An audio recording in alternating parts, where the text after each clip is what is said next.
Hey, hi everyone. This is Sai from LetsUpgrade. So let's talk about how to get your certificate. It's very simple.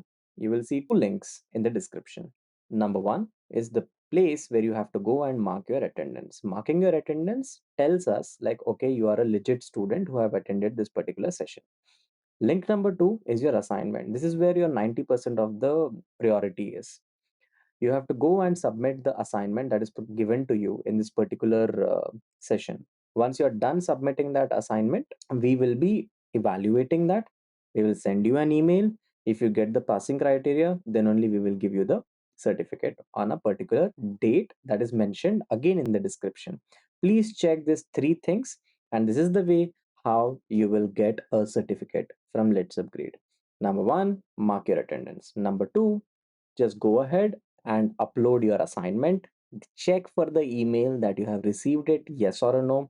What is the feedback that you have received from your trainer? Number three, check on which date the certificates will be released. Thank you. Bye. All the best. Happy learning. All right. Hi, everyone. Welcome to this YouTube live session where we are covering the Gen AI 101. When I say Gen AI 101, we talk about mastering the large language models, right? Now, I'm really excited and I would say super interested to do this session today because this is not your regular live, okay? It's not somewhere where we take a lot of pause and we keep on being distracted by live chat, okay? We are here purely covering the topic for you with much better clarity, much better net of reception, okay? No more lags, a continued stream from our end, and I'm really excited. I would really like to see in comments that how things are turning up for you. How does the transition from live to recorded plus live moves out, right? So that's really interesting. Now, let us talk about the agenda for today, right? So, simply bringing up, we are talking about the Gen AI 101, the LLMs mastering. Day one, we are covering the magic behind Chat GPT, right? Something that is student favorite and people love it to get their job done because it is something that has mastered the art of summarization, text generation, response, and do whatnot for us, right? So we will set up a scene. We will set up the scene by saying what is generative AI. We will discuss how ChatGPT, Gemini, Claude, and other models work. What is text, image input, and audio generation? What's possible today, right? Starting from the data to intelligence, starting from machine learning concepts, starting from the very basics. So there is no prerequisite to this session. Even a fresher or a new person getting acquainted with machine learning, AI, generative AI can absorb this content. Okay, we will dive deeper into the large language models. We will be covering what are tokens, what are embeddings, how do these things work, how does a model in any way generate something, right? We will talk about prompting, what is prompt, what is garbage in, garbage out when it comes to designing a good prompt, how to do it. We will take up some mini activity. We will take up maybe OpenAI, we will take up Gemini, and we will do some activities, maybe do some translations for us, summarizations, and some common tasks that might be needed, right? So that's the agenda that we're covering here. Now you have my live screen, my whiteboard, okay? Just let me take up my pen and let me do hello YouTube, okay? So that's the agenda. That's where we are going. We have a live board where we will be learning complete LLMs just as a guide to dummies, right? Yes. So let me just quickly erase back things. All right, perfect. Now, LLMs or large language models, they are a buzzword since 2021, 2022, right? One of the most popular being Chat GPT. Of course, that's the groundbreaking innovation in the field of transformers architectures, in the fields of LLMs. ChatGPT really commercialized things for us, followed by Gemini, then came Claude, and many more.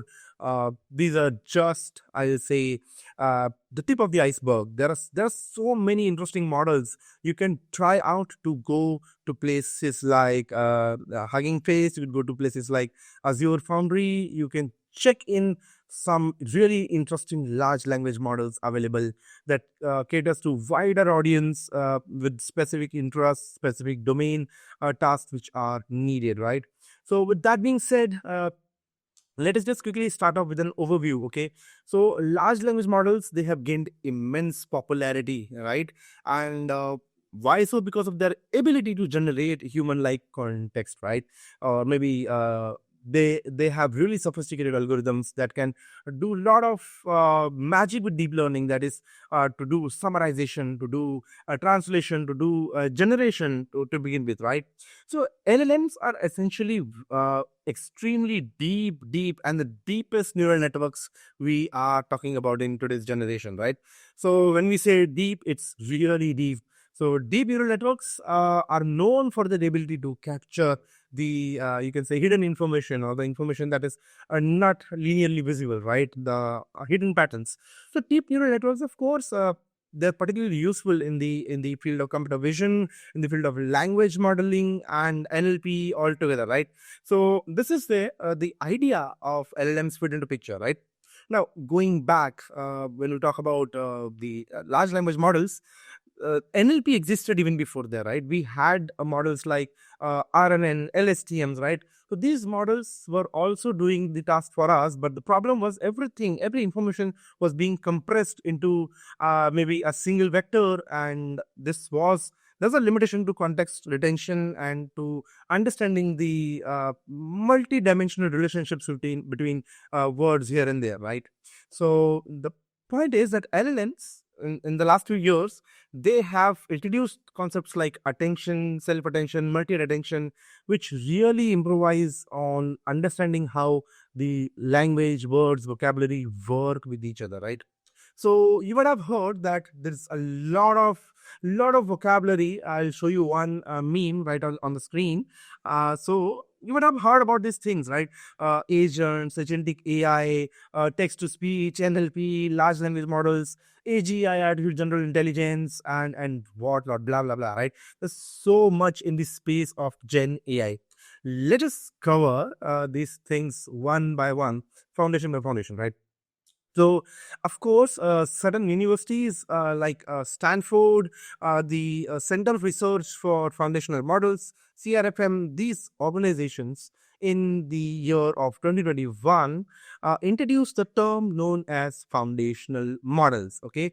Now, what does foundational model mean? It means a base package, a base model, which can be then adapted to a particular downstream task.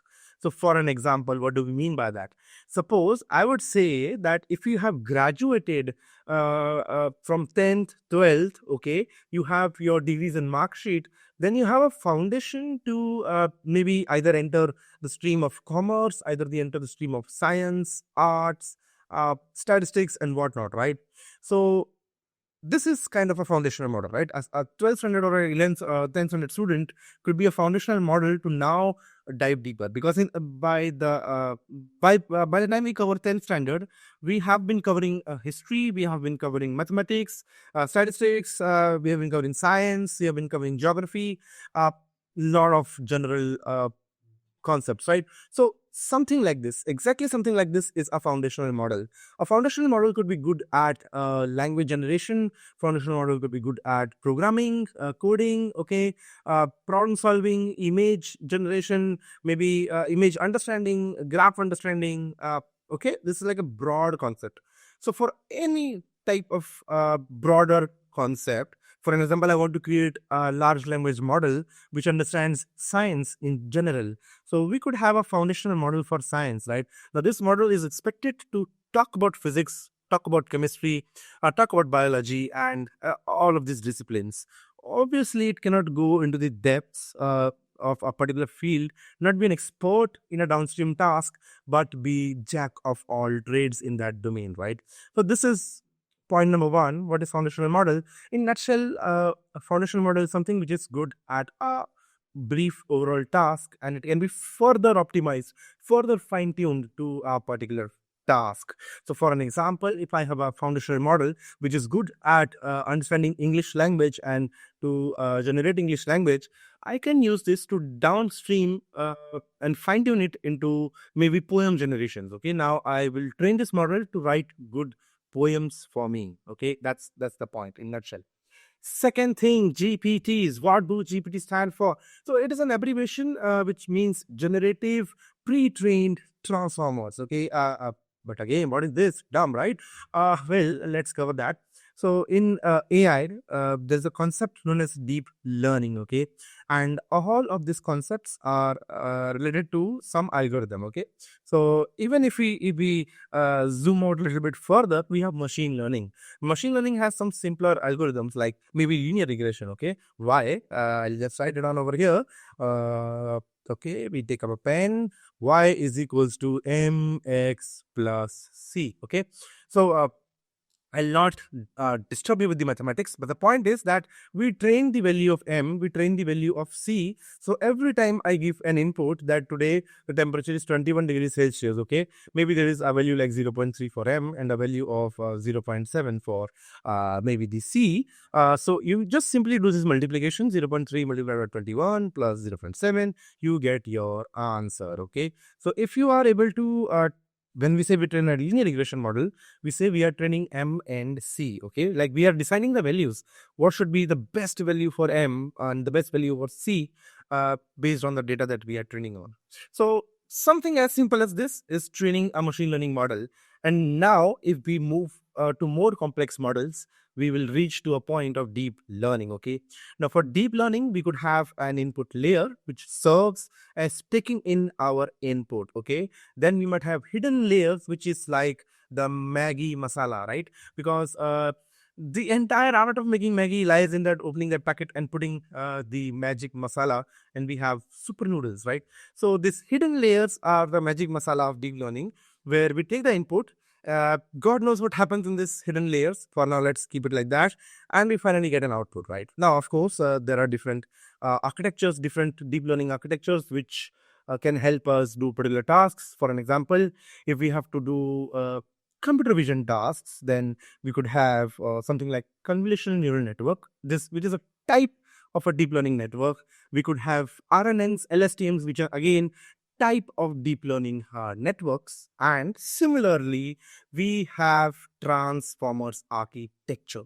Transformers are also one particular type of deep learning network. Okay, they are a class of LLMs. Okay, these are the foundational models. Okay, so for an example, if I have a DNA to make a human, so a DNA to make something like large language models is transformers. Well, there are other few DNAs also, something like Google Titan and few more architectures, but transformers is the base of your GPT, remember.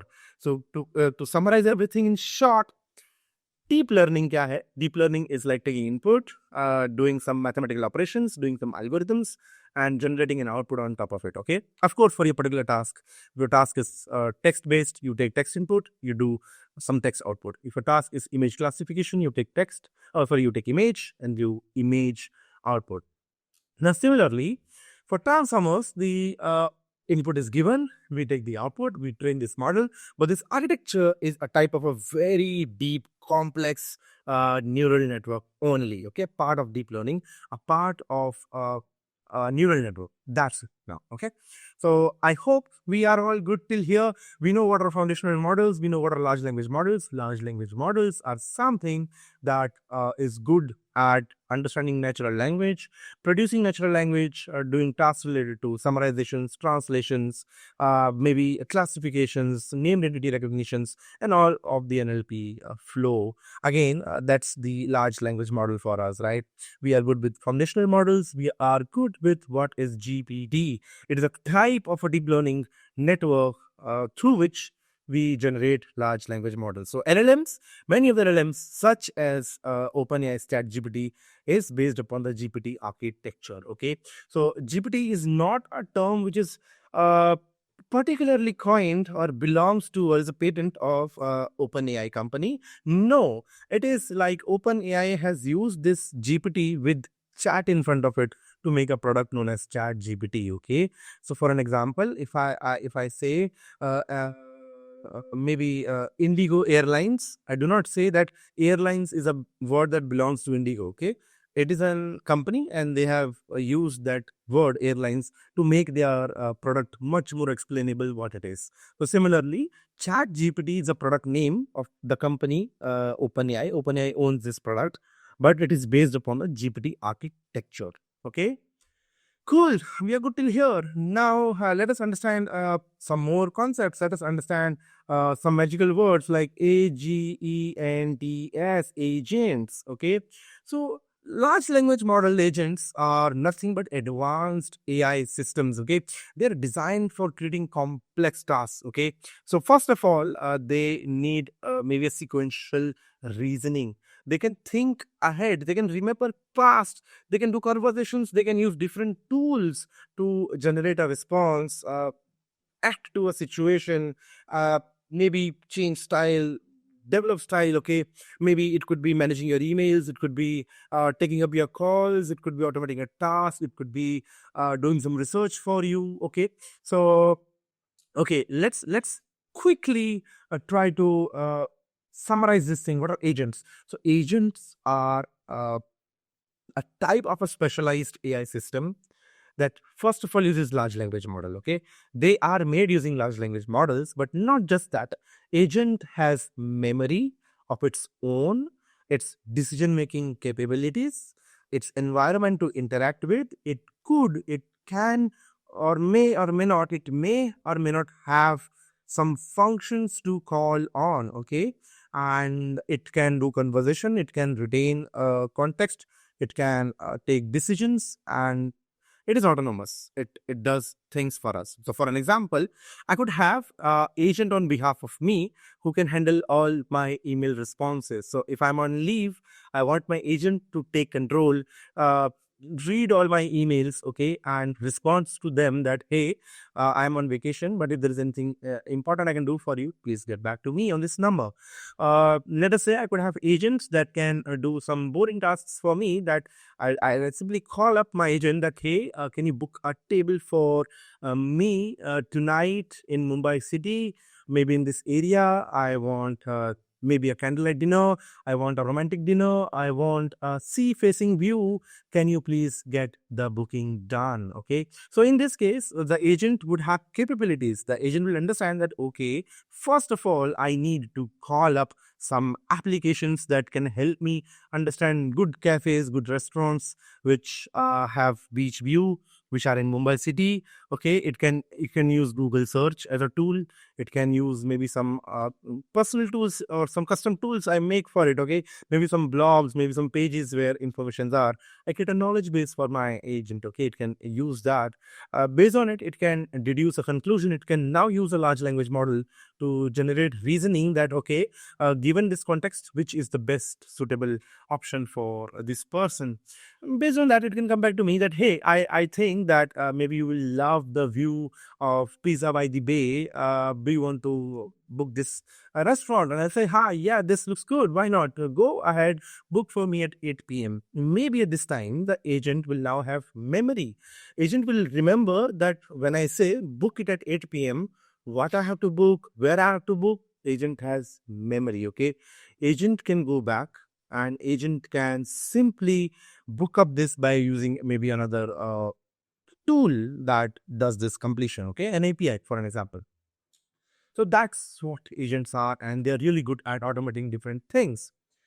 Now, by this point, we have covered few different jargons, few different things. Let us now talk about hallucinations. Okay, what are hallucinations? Because this word is such a typical word that I know students who really understand the meaning of what hallucination is, but they do not know exactly the term hallucination. Okay, so we have all have used. I mean, like, I assume we all have used. GPTs or Gemini or any LLMs in our life to do many tasks, because if you're smart enough, students these days are totally relying on these models to get their homeworks done, right?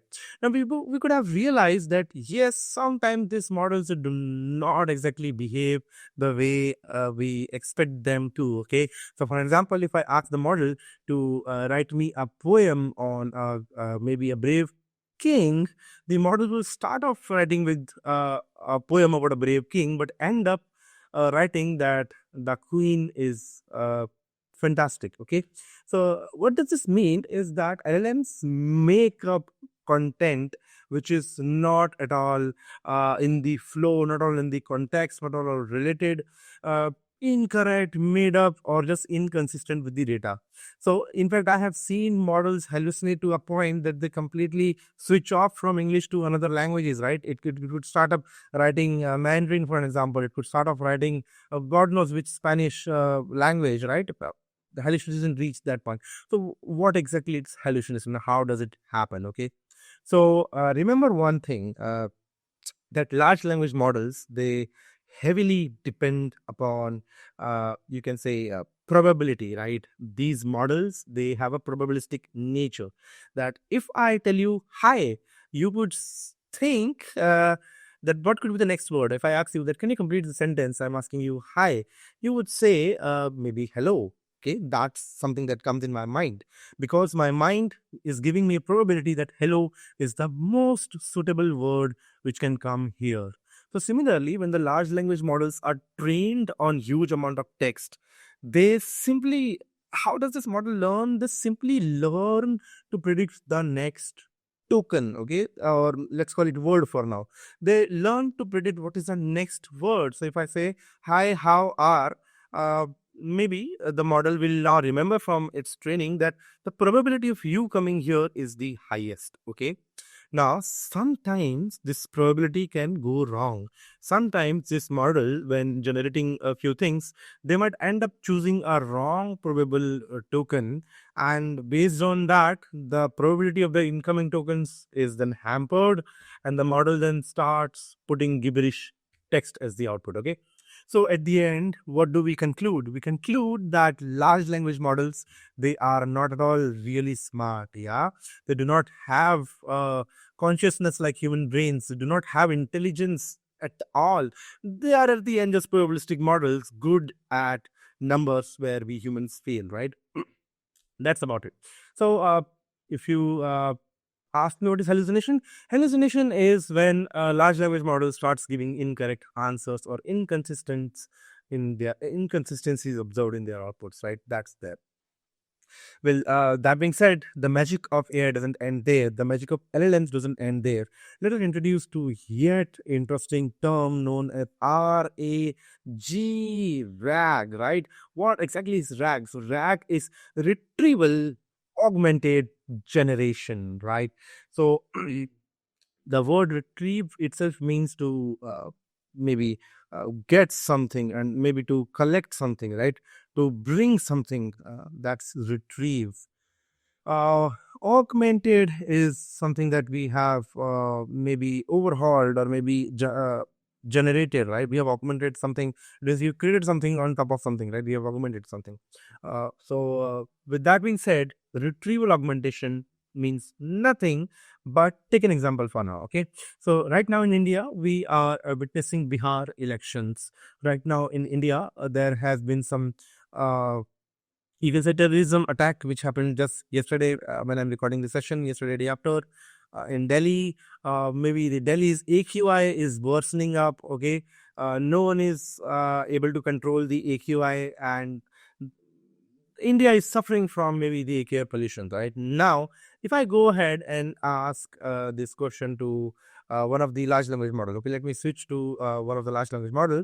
Let me say, who is winning the okay, I'll say, let's talk about yesterday's or maybe recent Delhi blast attack near Red Fort. Okay, so I have this question, if at all the Google search is not being used, it will say November 10.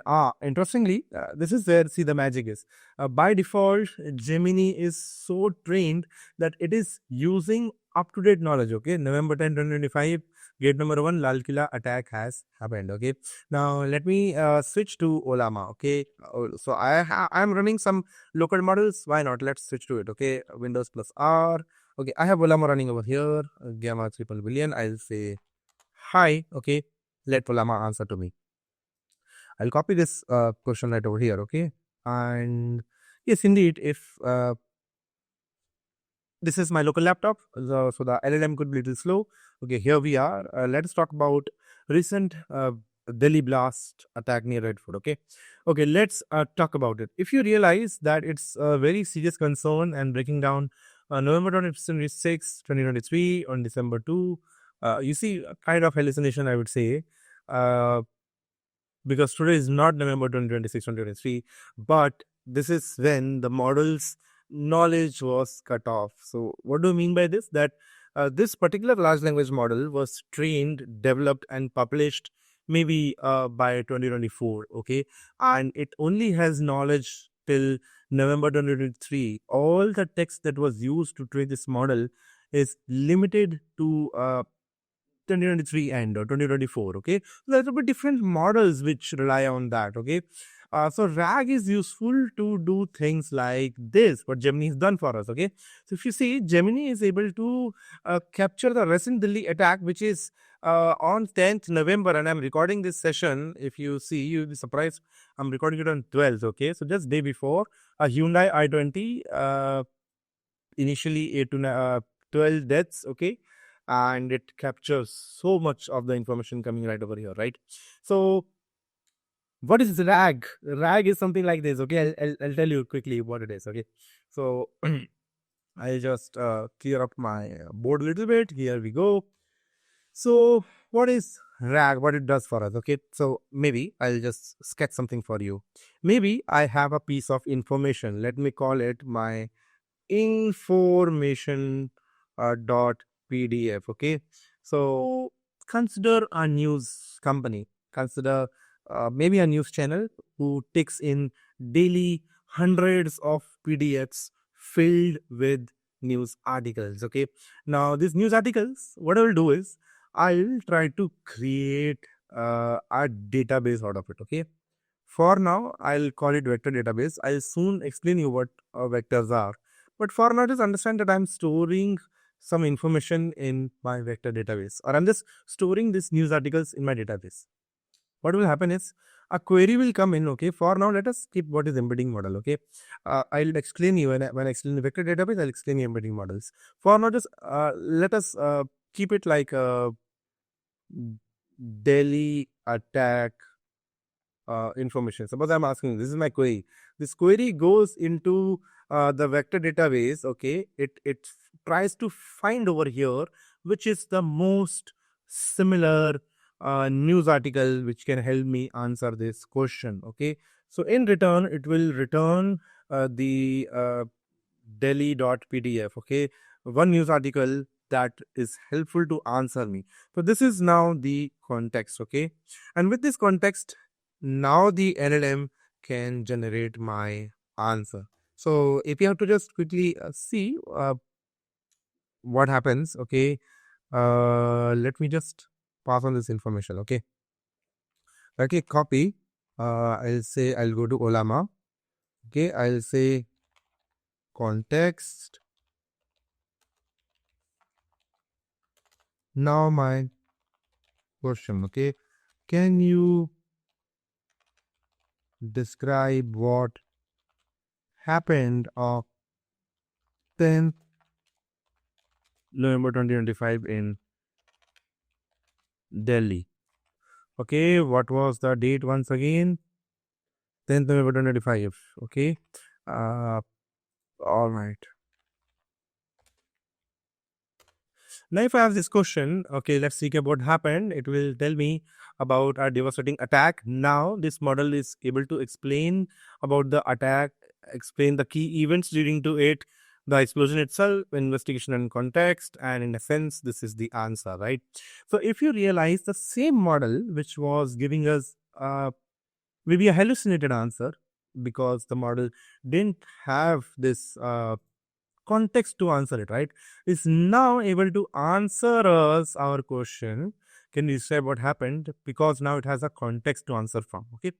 So, in short, a RAG is nothing but we retrieve the piece of information that can help us answer this question. Then we use a large language model to generate an answer out of it. Okay. So RAG flow consists of a user which can ask a question. It consists of a large language model which can generate an answer, but it depends primarily on vector database because vector database are useful to retrieve uh, the required information which can help us generate the answer. And answer generation happens with the large language models. Okay.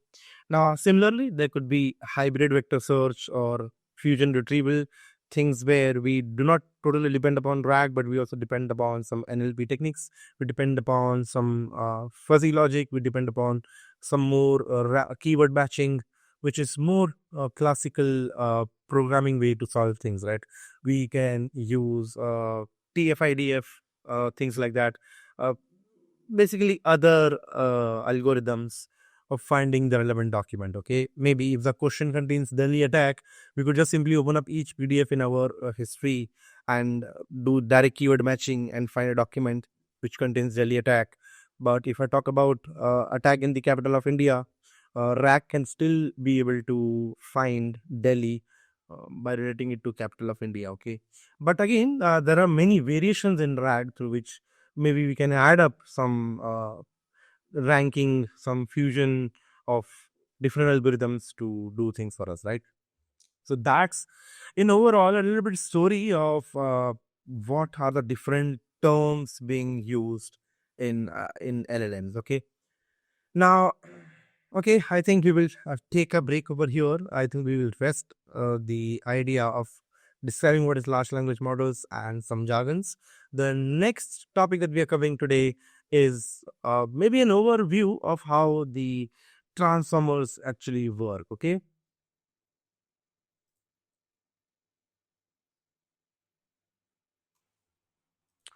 Okay, so now let us understand how do the large language models actually learn. Okay, so consider large language models to be like a huge mammoth, a huge model that can devour, take in a lot of data, consume you can say multiples, many folds of text. Okay, a massive amount of if there was a buffet to eat food, then LLMs can eat infinite food with respect to text. Okay, if the buffets of text, right? So that's the idea. That the idea is that uh, all the books that the humans have written, the blogs, websites, social media posts, digital world, textual world, everything we can compile and we pass it on to the LLM. That's the kind of way that we train these models, right?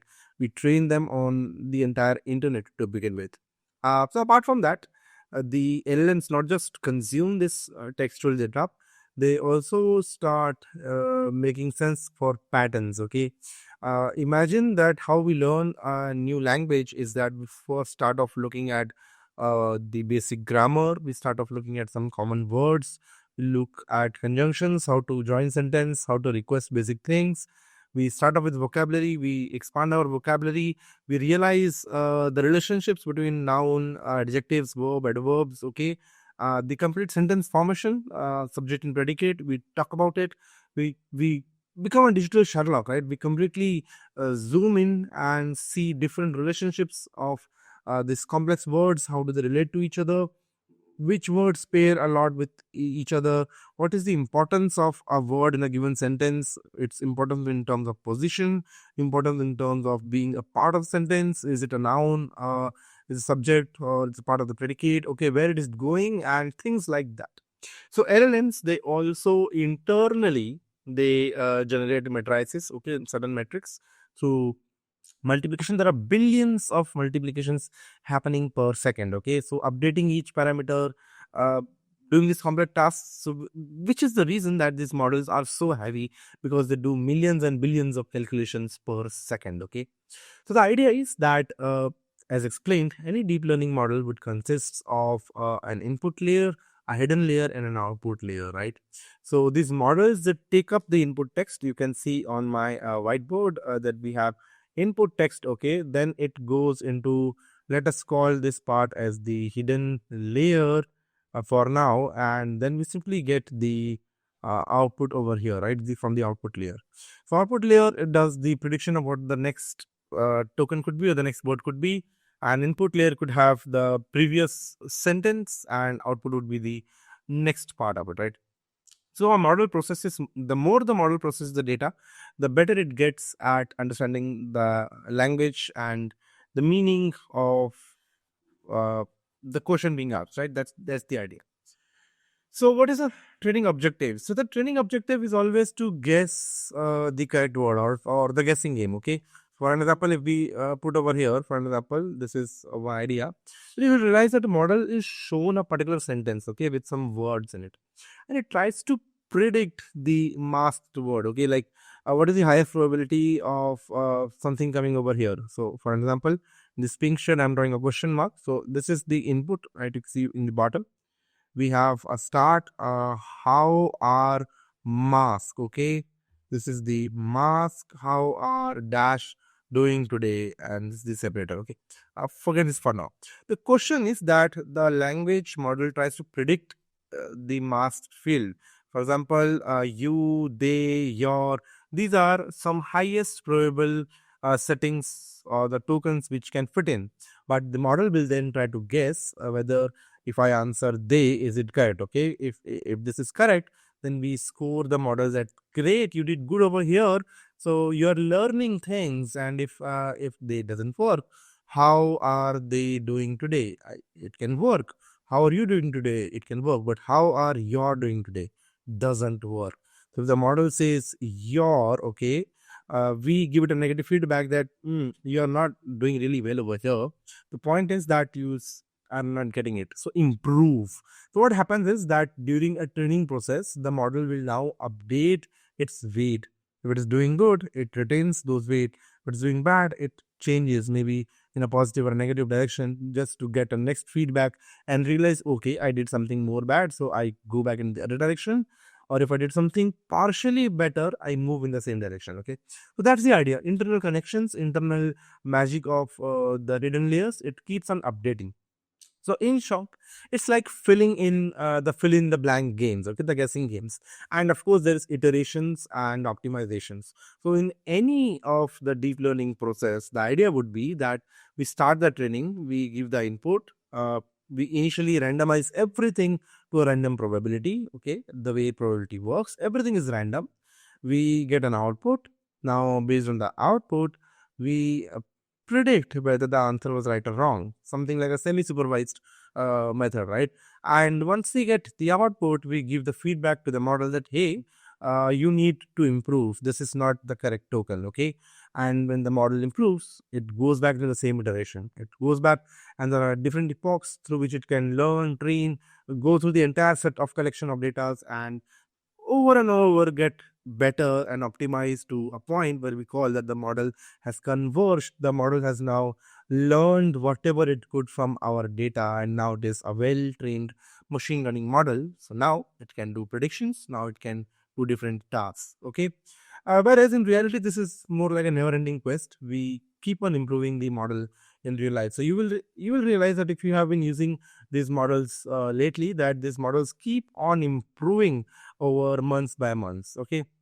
So now, the generative AI, the actual heart of generative AI is the transformers, because these are the models that have really changed the game. So when we say generative AI, I think you all should go back and think of the year 2017. Attention is all you need. Okay, this is the name of the paper. Actually, this is the paper which lays the foundation, which revolutionizes the NLP to the point that we are here today. Okay, so this model I have really scaled down to a point where it starts making sense. Okay, but to keep it a little more realistic to the way that the paper shows, this is the actual model. Okay, and I'm not going to trouble you with this architecture, but I will explain this architecture in much simpler manner. Okay, so imagine transformers like a high-tech assembly of different components. Okay, so these components, they work together to do the magic. So the very first thing that comes into the picture is the input embedding. I'll use my marker to highlight it, and I'll try to stick to my simpler diagram right over here. Okay, so input embeddings, what does this mean? Let's talk about it. So for example, if my input is how are you? Okay, if this is my question, now, this is pure simple text. This is something that I've typed from a keyboard, but this is still in terms of computer, it is a data type known as string. Okay, and strings, computers do not understand them. Computers only understand ones and zeros, bits and bytes, only mathematical numbers, right? So we have to convert this into a computer readable language. Okay, something like this, maybe something like a vector. We call it vectors in mathematics, right? This square bracket matrices. So obviously, input embeddings, there are built-in libraries, there are built-in tools that can help you make input embeddings. Okay, so any plain text, it could be question mark, full stop, any symbol, white space, capital letter, small letter, words, sentence, a paragraph level. Okay, we could convert all of these characters, sentences, paragraphs into embeddings. Okay, now what is the next component in the picture is the positional encoding. Now, what does this mean? Take up a sentence that maybe humans eat fish. Okay, if I just play around with the words, for an example, like fish eat humans, you will realize that sentence 1 and sentence 2 have very different meaning. In the first one, humans are relishing a fish. In the second one, fish are actually haunting humans by killing and eating them, right? So, of course, the position of a word in a sentence also plays a lot of importance. So, for example, if fish is coming first, it has a different meaning. If fish is coming third, it is a different meaning, right, altogether. So positional encodings, they add information about a word's order, okay, because it does matter. Now, then comes the encoder. Let me for now quickly explain you what is the magic of the encoder. Okay, so encoder is something that takes your input and converts it into, say, uh, different l- translated language, a language which is much more comfortably understood by a computer. Okay, so for an example, if if I'll just draw one context similar right over here. Okay, so for an example, if this is me, okay, I understand English. Okay, English. And if this is a computer which understands Hebrew, Hebrew is a language, okay, again. Uh, in there is maybe you can say an encoder, okay. Just give me a second. I'm actually getting a phone call. I need to attend this. All right. Yes. So, so let us understand if I understand English and there is one way in which computers can really understand is their own language. Okay, so what encoder and decoder will do is, okay, uh, encoder will take my input in my English language. Okay, so it will be my English vector. It will take to understand. It will contain. It will create its own embedding. Okay, own output. So this is like the output of the encoder, which is like their own language, which computer is comfortable in understanding. Now decoder will easily understand this language because computer is really good at it, and they will now give the output in Hebrew because they exactly understand what is being asked because of this format. Okay, so that's the idea of how encoder and decoder work. Okay, and how positional encoding actually comes into picture. So what exactly is attention? Okay, so if I give an analogy that understand that I suddenly tell you that, hey, tomorrow I'm going to take exam on say machine learning, the topic machine learning, and you have syllabus with you. So you will not exactly waste time in learning the entire syllabus, which is not quite optimal to do in the last 10-12 hours after you realized you have exam, right? The better way is to be smart enough to pay attention to the modules which have more weightage, pay attention to the modules that can actually make more meaning in the exam, and just focus on them. So attention does something like that, okay? Now, a self attention is again you can say a part of the model, in which, suppose if I have realized that tomorrow I have exam and deep learning will come for 60 marks, supervised unsupervised will come for 10 marks each, something like that. So I will cover deep learning. Okay, in deep learning I realized that Gen AI is for 40 marks. Okay, so I will again give much attention to the Gen AI part, because if I just cover this 40 marks, I can just simply pass my exam, right? So that's the idea of how attention, self attention work.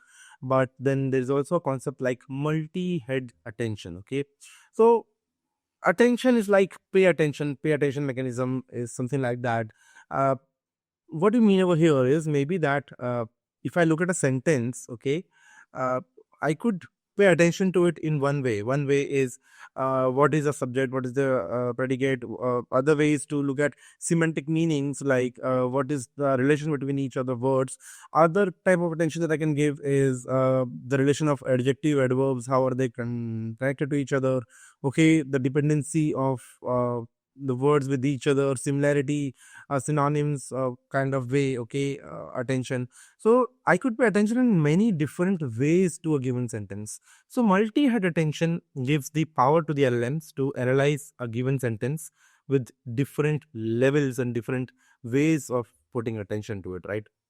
So that's really there. I think if you would really want to see the attention mechanism, you could see right over here in the original paper that all the orange things, multi-head attentions, are mentioned right over there. Okay, so we'll talk about it. Talk about it. Okay, then of course there are feed-forward neural networks. These are nothing to process your output. So whatever is the output of your attention heads, feed-forward process them. Okay, and layer normalizations do nothing but they keep the signal from getting too wild. Okay, for example, they help information flow smoothly through the model. That's what the normalization layers are all about. Okay, so transformer typically have two important components. That's what you have learned. One is encoder.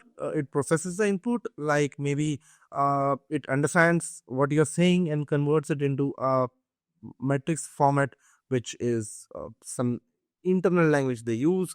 Decoders are really great at generating outputs. Decoders are talented writers. They can read the you can say the converted text or the output of the encoder and make sense out of it to generate outputs. So there are different models, in fact, in the market.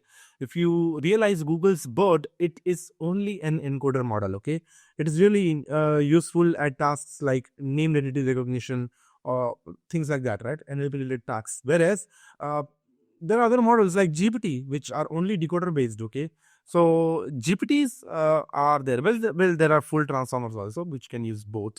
But the secret sauce of making GPT products like ChatGPT is the attention, the self-attention mechanism, right? The real magic in transformer is how they use self-attention. So for each word, they have three different vectors basically. The query key value, okay, and I'll not put much effort in explaining that, but uh, using query key value, these are three different vectors in which like they calculate the attention score. Okay, and this score explains that which part of the sentence is more useful and which is not. Okay, so well, that's the entire focus of this paper, and this entire paper has revolutionized how we understand these models, the natural language generation models, and over time they have evolved to a space that we are right now here today. Okay, so that's the magic for you all, the magic sauce of how the transformers work. In short, they take up our input, they embed them with positional things. Now again, what is embedding? Embeddings are nothing but this vectors. Okay, the mathematical vectors, converting our text into vector space, and then positions, giving them the idea of how the words are positioned in the sentence. Multi-attention then analyzes the sentence with the relation of each word with everything else. Okay, and then the feed forward network processes this output, normalizes it, and gives it to the decoder. The decoder layer takes in. So, for example, in this diagram, this is the encoder part, okay, decoder part coming in, and each of them taking their inputs, doing their output. So, for example, input is this right over in this example. Encoders, they will run to their layer and generate a temporary output, okay, and the decoders will consume them, and based upon it they will give an output which is like a language translation happening right over there, right? So that's the magic. That's the most simplest way, the smallest way in which I can explain how the transformers work and how do they learn. Okay, so just to recap, I have explained you that transformers, they contain encoders and decoders, whereas the transformers, they can learn. How do they learn? The idea is that transformers take up large amount of data. Uh, they try to make sense out of the words. They try to learn semantic meaning. They try to learn positional usage. They try to learn similarities and a lot of structure in how the words are related to each other. So basically, in nutshell, a transformer model is not by default a trained scientist if it is talking about science things, but it is good at understanding how to write the science documents. Okay, so remember that transformers, they literally are not generative in two sense. So for example, if you ask a natural artist, a human artist, to draw an animal that you have never imagined before, for an example, to create a alien, okay, draw an alien for us, how would they look like? Maybe a natural artist, a natural human could really generate something unique, something that we have never seen before on this planet, something that we never imagined, because that's the true capability of human generation when we say humans generate something. But transformers, they can only replicate, okay, they can only reproduce from what they have learned. So that is the example of how the transformers would work, even in terms of text, even in terms of images, audio, video. Okay, they can only reshuffle the probability from all the available text to generate something which matches your query. So for an example, even if I ask the transformer to create a new animal for me, it will maybe take a tail from a donkey, the body from the zebra, face from a horse, legs from a dog, but it cannot literally in true sense generate something unique. Okay, it can just play around with the probabilities for me. So that's the transformer and how it is supposed to work. So we will rest the session, at least for this discussion right over here. See you in the proceeding sequence of this session today.